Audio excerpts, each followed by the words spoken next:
রাজধানীর তথ্য ভবনে তথ্য ও সম্প্রচার মন্ত্রণালয় আয়োজিত জুলাই শহীদ দিবস বিষয়ক প্রকাশনার মোড়ক উন্মোচন ও আলোচনা সভায় বিশেষ অতিথির বক্তব্য রাখছেন তথ্যমন্ত্রী জহিরুদ্দিন স্বপন। আমরা এখন সরাসরি চলে যাচ্ছি সেখানে।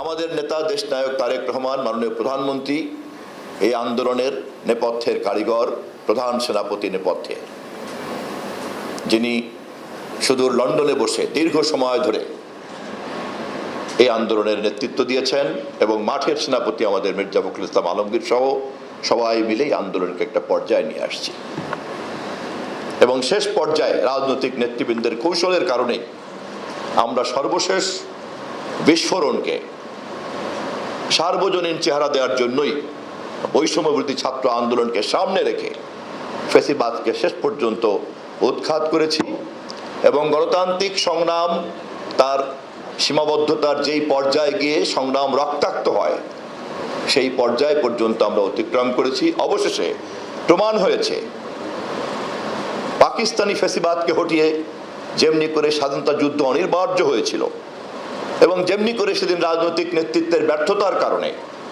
শহীদ রাষ্ট্রপতি জিয়াউর রহমানকে সেদিনকার মেজর হিসেবে বলতে হয়েছে, আমি major Zia, declare independence, we revolt,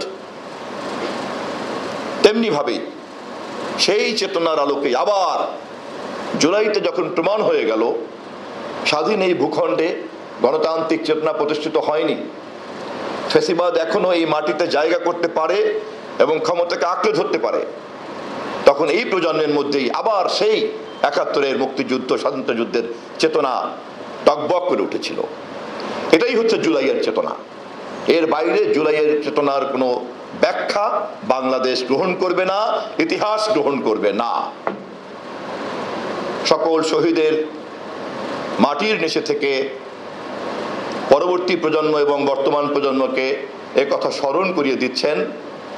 বিনীতভাবে আমি কেবলমাত্র সেটাই উপস্থাপন করে আমার বক্তব্য শেষ করছি।